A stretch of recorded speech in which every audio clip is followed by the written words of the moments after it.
বাড়িতে আত্মীয় স্বজন আসা মানেই কিন্তু হই হুল্লোড় গো। মানে সত্যি আমি ভাবিনি আজকের দিনটা এত আনন্দে এত মজা করে কাটবে। তো যাই হোক বন্ধুরা, শুভ সকাল।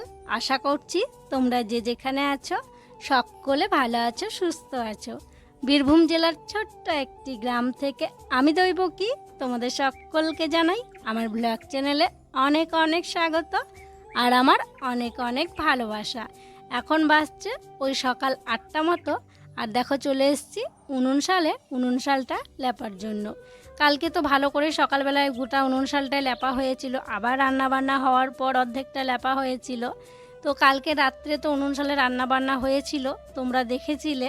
তো রাত্রে তো আর নেতা দেওয়া হয়নি, তাই সকাল সকালই ভাবলাম চলো গোটা উনুন শালটা গোবর মাটি দিয়ে সুন্দর করে লেপি। তো গোবর মাটি গুলে নিয়েছি, তারপরে লেপতে শুরু করেছি। আর কালকে রান্না বান্না হচ্ছিল, তখনও বেশ আনন্দ করছিলাম সবাই মিলে একসঙ্গে। মানে সবাই উঠোনেই ছিল, বেশ বাইরে ভালো বাতাস দিচ্ছিল, আর দিদি আমি রান্নাগুলো আর কি করছিলাম। দিদি রান্না করছিল, আমি সব ঠিকঠাক আর কি করছিলাম। তো যাই হোক, এখন তো রুদ্র ওঠেনি, রুদ্র ঘুমাচ্ছে। রুদ্র বাবারা অবশ্য উঠে পড়েছে। আগে কাজ করা হয়েছে, ওই যে ঘর মোছা, তারপরে আরও যে কাজগুলো থাকে সেগুলো হয়ে গিয়েছে।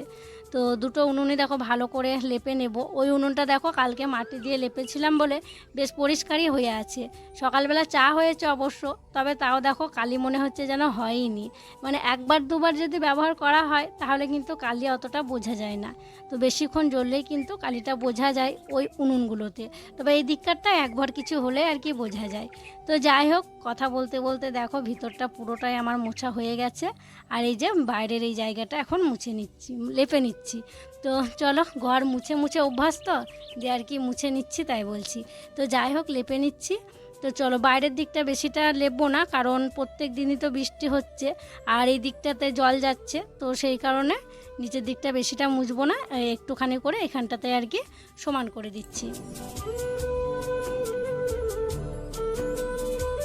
কালকে রাত্রে রুদ্রর বাবা, আমি আর রুদ্র শুয়েছিলাম এই ঘরে, আর আমাদের ঘরে শুয়েছিল ওই দেওর, যা, তারপর তাদের মেয়ে, ওরা শুয়েছিল। তো রুদ্র ঘুমিয়েছিল, বিছানাটা গোছানো হয়নি। রুদ্র এইমাত্র উঠলো, ভাবলাম যাই এবারে বিছানাটা গুছিয়ে নিই, তাই বিছানাটা গোছাতে চলে এলাম। আর এই যে চাদরগুলো ঢাকা নেওয়ার জন্য নেওয়া হয়েছিল, তবে রাত্রে বেশ ভালোই গরম ছিল, চাদরগুলো দরকারই পড়েনি। ওই মাথার কাছে নিয়ে রেখেছিলাম আর কি, রাখাই ছিল। আর মশারিটাও কালকে টানাইনি জানো তো, কারণ কি বলো তো, এই ঘরের জানালাটা না খুলে রাখবো মনে করলে খুলে রাখা হয় না। এক পাল্লা যেগুলো হয় ওইটাই, মানে যদি খুলি মানে গোটাটাই খুলে যাবে। আর আমাদের রুমেরগুলো কি হয়, ওপরটা খুলে রাখি, নিচেরটা বন্ধ থাকে, একটু হাওয়া বাতাস আর কি আসে। তো মশারি যদি টানাই হাওয়া পেতাম না আর কি, আর বাইরেরও কোনো হাওয়া আসতো না, তো সেই কারণে মশারিটা টানানো হয়নি। হাওয়াটা বেশ ভালোই লেগেছিলো, তবুও বেশ ভালো গরমও ছিল। তো যাই হোক, দেখো বালিশগুলো গুছিয়ে রেখে দিলাম, বিছানা চাদর দুটো গুছিয়ে রেখে দিলাম, তারপরে বিছানাটা ভালো করে ঝাড়াঝুড়ি করে নিলাম। বারান্দায় বসে দেখো এখন সবাই মিলে গল্প করা হচ্ছে, আর এদিকে খাবার রেডি করছে, বিনিতাকে খাওয়ানো হবে। আর রুদ্রও তো ওই যে ব্রাশ করলো, ব্রাশ করে খেলো, তারপরে দেখো খেলা শুরু করে দিয়েছে। মানে ও খুব খুশি, খুব খুশি। তো আমিও একটু বিছানা টিছানা ঝাড়লাম, ঝেড়ে একটু বসলাম। ওদিকে মা উঠে এসেছে, মাও এসে চা মুড়ি খেলো, সবাই মিলে বসে গল্প হচ্ছে। তো যাই হোক, এদিকে রুদ্র বাবাকে আমি বলছিলাম যাও একটু বাজারে, যাও একটু বাজারে এনে দাও। মানে বাড়িতে আত্মীয় স্বজন এসছে, মানে তো বাজারে পাঠাতেই হবে, তাই ওকে বলছিলাম সকাল সকালই যাও, যত বেলা হবে তত রোদ্দুর বাড়বে, তাড়াতাড়ি রান্নাবান্না আর কি করে নেব। তো যাই হোক চলো, আমি স্নান এখন করে নিই, তো তারপরে দেখা হচ্ছে। সকাল সকাল আজকে উনুন ধরিয়ে দিয়েছি, স্নান করলাম, পুজো করলাম, দিয়ে সকাল সকাল উনুন ধরানোর কারণ হচ্ছে আজকে মুড়ি খাওয়ার জন্য হচ্ছে ঘুগনি। আর কি বলতো, ঘুগনির মটর সিদ্ধ হতে তো অনেকটা সময় লাগে, ঘরে যদি জাল দিই তাহলে অনেকক্ষণ বসে থেকে ঘরে জাল দিতে হবে। তো সেই কারণে ভাবলাম সকাল সকাল এই উনুনটাই ধরিয়ে দিই। তো এই উনুনটা জ্বালিয়ে দিয়ে মটরটা সিদ্ধ করতে দিয়ে আমার অনেকগুলো কাজ করা হলো। তো মটরটা নামিয়ে নিয়েছি, বুঝতে পারছি না সিদ্ধ হয়েছে নাকি, মানে গ্যাসে একটা আলাদা রকম, তো মানে আন্দাজ হয়ে গেছে গ্যাসে করে করে, উনুনে মানে বুঝতে পারছি না সিদ্ধ হলো নাকি। তো যাই হোক, অনেকগুলো সিটি পড়েছে, অনেকগুলো সিটি পড়ার পর নামিয়ে রাখলাম। এখনও ভাতটা বেরোয় নি, এখনও দেখো ভাপ আছে, সিটিটা ভালো করে একটু বের করে নিই, দিয়ে দেখবো। আর যদি সিদ্ধ না হয় তাহলে যে মশলা কষছি, মশলার সাথে একদম করে নেবো সব কিছু, দিয়ে আবার প্রেশার কুকারে মানে ভরে দেবো, দিয়ে আঁচে বসিয়ে রাখবো, দু তিনটে সিটি দিয়ে দেবো, তাহলে হয়ে যাবে। সেন্ট বেরোচ্ছে, মানে মটর সিদ্ধ হলে যে সেন্টটা বেরোয় সেন্টটা বের হচ্ছে, মনে হচ্ছে সিদ্ধ হয়ে গেছে। এদিকে আমার মশলাটা কষানো হয়ে গেছে, মশলা বেশি নিয়েছিলাম, এই যে সিদ্ধ হয়ে গেছে, বেশি মনে হচ্ছে একটু সিদ্ধ হয়ে গেছে। তো যাই হোক চলো, মশলাটা ওইদিকে রেডি, চলো এবার কড়াইয়ের মধ্যে দিয়ে দিই।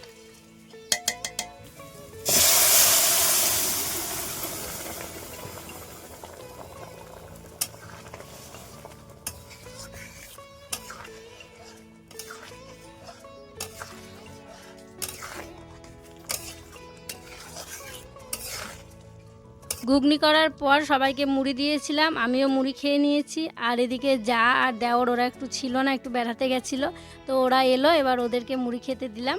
আর এদিকে দেখো দিদি আর বৃষ্টি ওরা সব সবজিপাতিগুলো কাটাকুটি করছে। মানে রুদ্র বাবা বাজারে গেছিলো, রুদ্র বাবা বাজার থেকে চলে এসছে, কিছু সবজি নিয়ে এসছে, ওই কুমড়ো টুমড়ো নিয়ে এসছে আর কি। তো ওই কুমড়ো কাটা হয়েছে, তো সব কিছু কাটা হয়ে গেছে, আমি দেখো এখন ধুয়ে নিচ্ছি। তো উনুনটা নিভে গেছিলো, আবার কয়েকটা ঘুঁটে ফেললাম ধরানোর জন্য। রান্নাবান্না বসাবো এবারে। তো আজকে তো কাকাদের বাড়িতে বলা হয়েছে সবাইকে আমাদের বাড়িতে খাওয়া দাওয়া করার জন্য।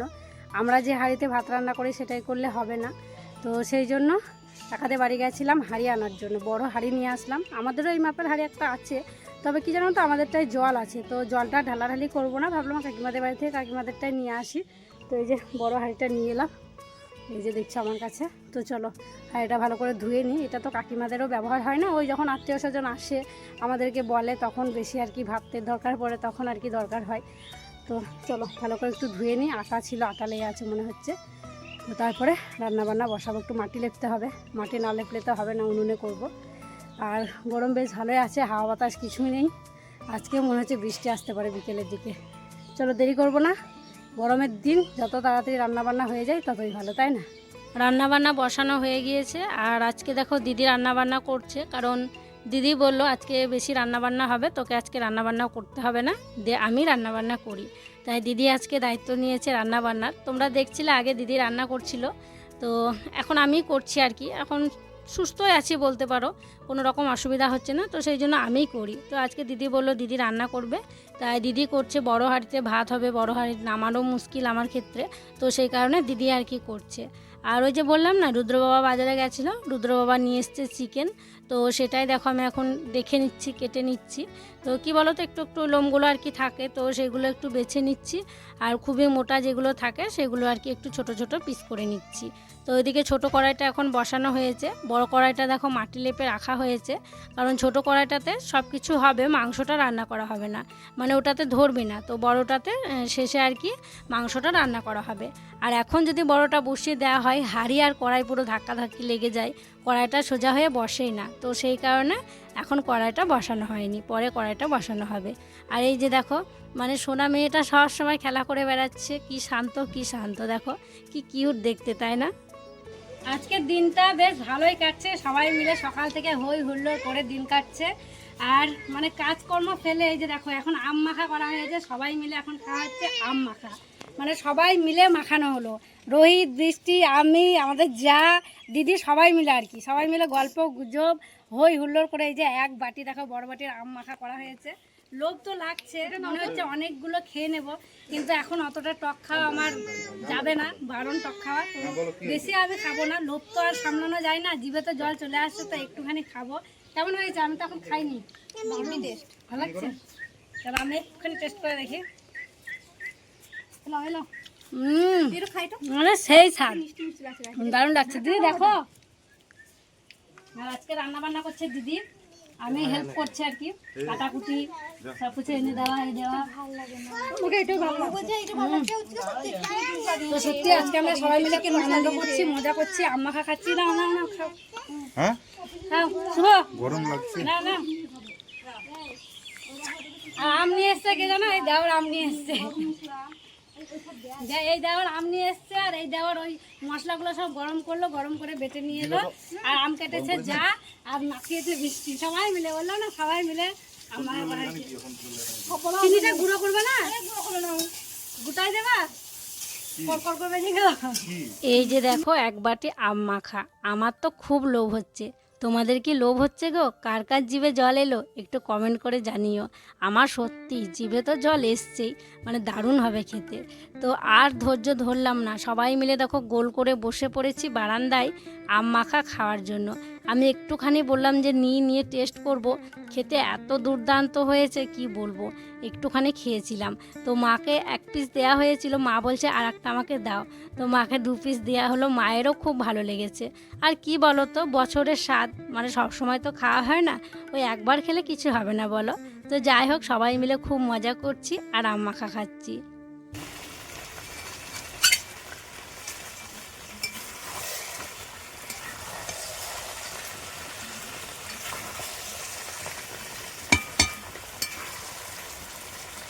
আমাদের আম মাখা খাওয়া হয়ে গেছে, আর এদিকে দিদির রান্নাবান্নাও দেখো প্রায় শেষের দিকে।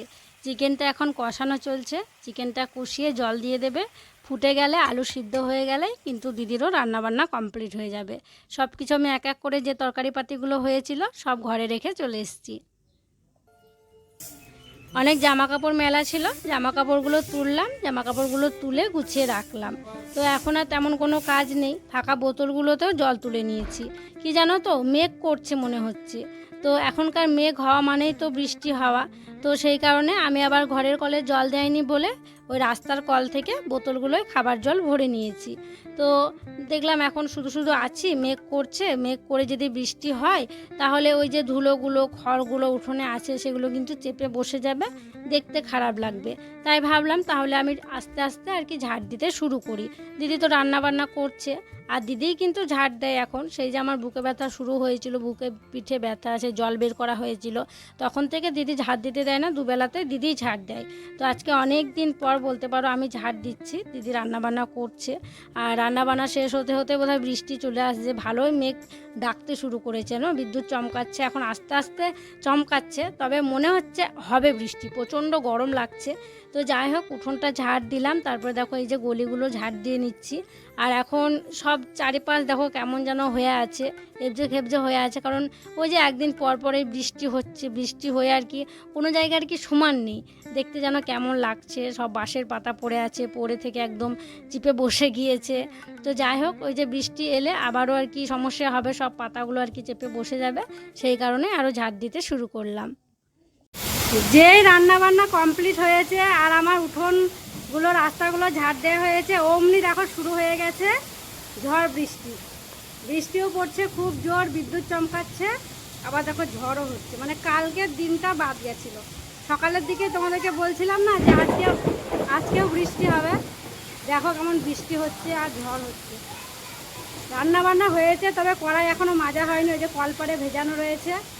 গাড়িটাও দেখো ভিজছে, কারণ রুদ্র বাবারা আবার নিয়ে জানো তো, ওরা মাঠের পুকুরে গেছে স্নান করতে, মানে কাছের পুকুরগুলোতে তো জল নেই, তাই দূরের মাঠের পুকুরে গেছে। ওই শুভ বলল চল মাঠে পুকুরে স্নান করা হয়নি, অনেকদিন স্নান করে আসবো। যে ওরা গিয়ে তো এখনো আসেনি, কার বাড়ি ঢুকেছে নাকি বুঝতে পারছি না। ওরে বাবা, প্রচুর ঝড় বৃষ্টি হচ্ছে, সাথে প্রচণ্ড বিদ্যুৎ চমকাচ্ছে। বাইরে চলছে ঝড় বৃষ্টি, রুদ্র বাবারা স্নান করে চলে এসছে। তো সবাইকে খেতে দেওয়া হয়ে গেছে, এদিকে কাকিমা, বৃষ্টি, তারপরে যা ওরা সবাই বসেছে, কাকা এসেছিল, কাকা খেয়ে চলে গেছে আগেই। আর ওদিকে দেখো রোহিত বসেছে, দেওর বসেছে, এই দিকটায় রুদ্র বাবা বসেছে। তো আর কে কী নেবে দেখি, তারপরে দিদির আর আমার ভাতটাও বেড়ে নেব, আমরাও খাওয়া দাওয়া করে নেব। আর রুদ্র তো আগেই খেয়ে নিয়েছে, ভাগ্নিও আগে খেয়ে নিয়েছে। চলো এবার দেখাই কি কি রান্না হয়েছে। আজকে রান্না হয়েছে কুমড়োর একটা তরকারি করা হয়েছে, ডাল করা হয়েছে, আর ওই যে চিকেনের ঝোল করা হয়েছে, আর ডাটা, আলু এসব দিয়ে আম দিয়ে একটু টক করা হয়েছে, এইসবই রান্নাবান্না করা হয়েছে। তো চলো খাওয়া দাওয়াটা করে নিই।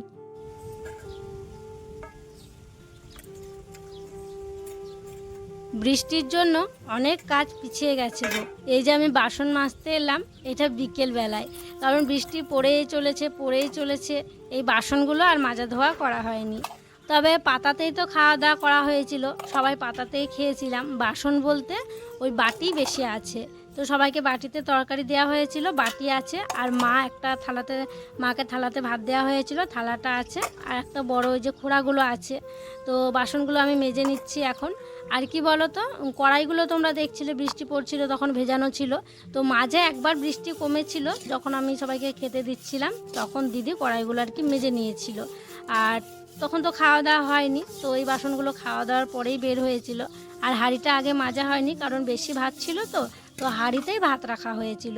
তো ভাত দেয়া হয়ে গেছে, ভাতটা অল্প আছে, তো ছোট জায়গায় রাখা হয়েছে, দিয়ে হাঁড়িটা এখন মাজা হচ্ছে। আর এই যে দেখো গাছগুলো দেখো কি চকচক করছে, পেয়ারাগুলো দেখো পুরো একদম সবুজ লাগছে, মানে বৃষ্টির ফোঁটা পেয়ে না সব একদম পরিষ্কার হয়ে গেছে, ধুয়ে একদম চকচক করছে। তো যাই হোক, ওইদিকে দেখো হাঁড়িও মাজা হয়ে গেল, আর বাটিগুলোও মেজে নিয়েছি, ধুয়ে নিয়েছি। চলো এবারে ঘরে রেখে দিই। বিকেলবেলায় দেখো আমরা একটু রেডি হয়ে গেলাম, রেডি বলতে চুল টুল আঁচড়ালাম, বাড়িতেই ছিলাম, কাদাতে আর কোথায় যাব, অনেকক্ষণ বাড়িতে থাকা হলো। সেই দুপুরবেলা কারেন্ট গেছে, এখনও পর্যন্ত কারেন্ট আসেনি, বাড়িতে বিরক্তও লাগছে। তো সেই কারণে ভাবলাম চলো সবাই মিলে একটু ঘুরে আসি। তাই বিকেলবেলা আমরা এখন যাচ্ছি একটু ঘুরতে।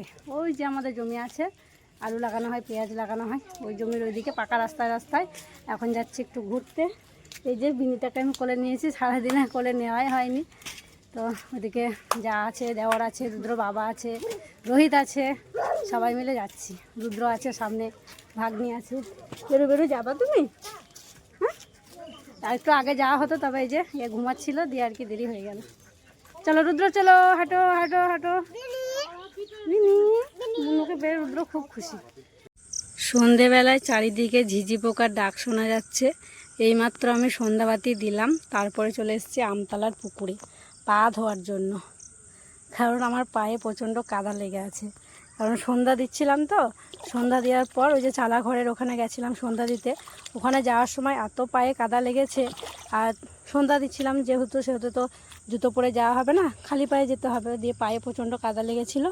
সন্ধ্যা দিয়ে আমি কিভাবে ঘর ঢুকবো, দিয়ে একটা বালতিও হাতে করে নিয়ে এসেছি, বালতিতে এক বালতি জল নিয়ে যাব। আর আজকে এমন অবস্থা হয়েছে জানো তো, বাড়িতে যে কলপারে বড় গামলা, তারপরে বড় কড়াই, অনেক কিছুতে জল রাখা থাকে, একটাতেও জল নেই, সব জল শেষ হয়ে গেছে। মানে দুপুরবেলা জল দেওয়া হয়, জল ভরে রাখা হয়, আজকে জল দেওয়া মানে জল দিয়েছে আর ঝড় বৃষ্টি শুরু হয়ে গেছে, জল তোলা হয়নি। তবুও যে বোতলগুলো ফাঁকা ছিল আমি রাস্তার কলের জল থেকে ভরে নিয়েছিলাম, রাস্তার কল থেকে, তো সেই জন্য খাওয়ার জলটুকু হয়েছিল, খাওয়ার বোতলগুলো তো সব শেষ হয়ে গিয়েছে। এখন সন্ধেবেলা কোথায় যাব জল আনতে, কারেন্টের আশায় সেই আমরা সবাই বসে আছি। তো যাই হোক, বালতিটা নিয়ে এসেছি, পুকুরের জল এক বালতি নিয়ে যাব, বুঝতেই পারছো গ্রামের বাড়ি, চারিদিকে শুধু কাদা আর কাদা, ওই এক বালতি জল নিয়ে গেলে পাটা অন্তত ধোয়া হবে। তো সেই কারণে বালতিটা হাতে করে নিয়ে এসেছি, আর পা ধুতে এসেছি, পা ধোয়ারও জল নেই, এমন অবস্থা হয়ে গেছে। বাড়িতে আত্মীয় স্বজন এসছে, আর এই জলের সমস্যায় পড়তে হলো। মানে এমনটা কোনো দিনও হয় না গো, আমাদের এক্সট্রা জল থাকে, এত জল তুলে রাখি, জল প্রয়োজনই হয় না। আর এখন বাড়িতে আত্মীয় স্বজন আছে, মানে এই সমস্যায় পড়লাম। তো চলো এক বালতি জল তুলে নিই। এই যে আমার বালতি, মশা কামড়াচ্ছে। কাদা নেই, বুঝলে, কাদা নেই, কারণ ওই যে শাকগুলো ছিল, ডিমের শাক, ওই শাকের ওপরে আর কি জল হয়েছে, দিয়ে কাদা নেই, একটুও কাদা নেই। এই যে এক বালতি জল নিয়ে নিলাম, চলো এবারে যাই। ওরে বাবারে, সেই দুপুরবেলা কারেন্ট গেছে গো, এইমাত্র কারেন্ট এলো। আজকে অনেকক্ষণ অন্ধকারে সবাইকে থাকতে হয়েছে, সবাই পুরো বিরক্তি হয়ে যাচ্ছিল, কি বলবো। তো কারেন্ট এসছে, সবাই খুব খুশি। এদিকে রুদ্র, ভাগ্নি আর এই যে বিনিতা, সবাই মিলে ওরা খেলা করছিল। ওই যে রুলগুলোকে নিয়েছে, নিয়ে দেখো খেলা করছে। আর দিদি আটা মেখেছে, দিয়ে একটুখানি আটা দিয়েছে ওকে, ও আটাটা নিয়ে জানো তো রুটি বেলার মতো মানে করছে, মানে দিদি ওদিকে বেলছে, ও দেখছে, আর ও কিন্তু করছে দেখা দেখি, খুব শান্ত, খুব সুন্দর, কিন্তু একা একা খেলা করছে। আর এদিকে দেখো দিদি রুটি বেলছে, আর রুটি হবে না বলছিল, আমিও বলছিলাম করতে হবে না আজকে, আর অন্ধকারে চারিদিক পুরো একদম অন্ধকার হয়েছিল, কারেন্ট ছিল না। দিয়ে আবার কারেন্ট আসাতে ভাবলাম না রুটি করা যাক। তো ভাত আছে দিনেকার বেশ অনেকগুলোই, যে ভাত খাবে সে ভাত খাবে, আর যা রুটি খেতে ইচ্ছা করবে সে রুটি খাবে। আজকে আর গরম ভাত হবে না, যে আর কি গরম খাবে সে রুটিই খাবে। আর এদিকে মানে রুদ্র দেখো খেলা করছে, আর যখনই আটা মাখা হবে রুদ্রকে হাতে একটু আটা দিতেই হবে, কারণ ও আটা নিয়ে খেলা করবে। লেচিও যদি করা হয়ে যায়, মা হাফ করে, তাও ওকে একটু ছাড়িয়ে দিতে হবে। আটা নিতে যেও এত পছন্দ করে। তো যাই হোক, দিদি রুটিগুলো বেলে দেবে, আমি রুটিগুলো করে নেব। তোমরা তো দেখলে যে দিদি রুটি বেলছিল, তখন রুদ্র কিন্তু দিদির কাছেই বসেছিল। দিদির কাছে বসে ও আটা নিয়ে খেলছিল। তো আমি গেছিলাম উনুন শালে রুটি করার জন্য, মানে রুটিগুলো সব দিদি বেলে দিয়েছিল, দিয়ে উনুনে রুটিগুলো করে নিলাম। রুটি করে এসে দেখছি এই যে রুদ্র বাবাটা আমার ঘুমিয়ে গিয়েছে, মানে ক্লান্ত হয়ে গেছে। সারাটা দুপুর ঘুমায়নি তো, মানে খেলা করেছে ভাই বোনে একসাথে, আর ওই বোনকে কাছে পেয়ে না ও খুব খুশি, জানো তো। দেখো কেমনভাবে ঘুমিয়ে আছে। তো ফ্যানটা চলছিল, আমি এইমাত্র একটু বন্ধ করলাম, কারণ ফ্যানটার এত আওয়াজ হচ্ছে, মানে কি বলবো, আমার কথাই শোনা যাবে না। তো সেই জন্য ফ্যানটা বন্ধ করলাম। তো ফ্যানটা বন্ধ করলাম, ওই যে আমার কথা শোনা যাবে না সেই জন্য। তো ও ঘুমিয়ে গেছে। আর সত্যি আমারও না আজকে ঘুম আসছে, কারণ ওই যে কারেন্ট ছিল না দুপুরবেলা, তো সেই কারণে না কারোরই ঘুম হয়নি। দেখবে গ্রীষ্মকালের দিনে যদি কারেন্ট না থাকে ঘুম ধরতেই চায় না। তো একটু গাগড়া দেওয়া হয়েছিল, তো ঘুম ধরেনি আমারও, দিয়ে মনে হচ্ছে যেন আমারও ঘুম আসছে, আমিও ঘুমিয়ে যাই তাই মনে হচ্ছে। তো আজকে একটু তাড়াতাড়ি খাওয়া দাওয়া করে নেব। আর কাকিমাদের বাড়িতেও বলেছি সবাইকে এখানে খাওয়া দাওয়া করে নেওয়ার জন্য। রুটি করা হলো আর ভাতও আছে, ভাত অনেকটাই থেকে গিয়েছে জানো তো। তো সবাই বললো ঠিক আছে দিনেকার ভাতই খেয়ে নেবো, আর তরকারি পাতিও আছে, ওই সব দিয়েই সবাই খাওয়া দাওয়া করে নেব। সকাল সকাল খাওয়া দাওয়া করে সকাল সকাল শুয়েও পড়বো। তো যাই হোক, আজকে আর কি শেয়ার করব, সত্যি আজকে দিনটা খুব খুব ভালো কাটলো। সবাই মিলে খুব আনন্দ করলাম, হইচই করলাম, হইচই করে সারাটা দিন কাটালাম। তো তোমাদের কেমন লাগলো ভিডিওটা অবশ্যই কিন্তু জানিও। তো চলো আজকের মতো তাহলে এখানেই বিদায় নিচ্ছি গো। তোমরা সকলে ভালো থেকো, সুস্থ থেকো। আর যারা নতুন বন্ধু হয়ে আমার এই ভিডিওটি দেখছো, তাদের কাছে একটি অনুরোধ করছি, আমার চ্যানেলটিকে সাবস্ক্রাইব করে আমার পাশে থেকো। আর যারা পুরনো বন্ধু হয়ে আমার পাশে আছো, তাদেরকে আমার অসংখ্য অসংখ্য ধন্যবাদ আর অনেক অনেক ভালোবাসা। দেখা হবে আবার পরবর্তী ব্লগে।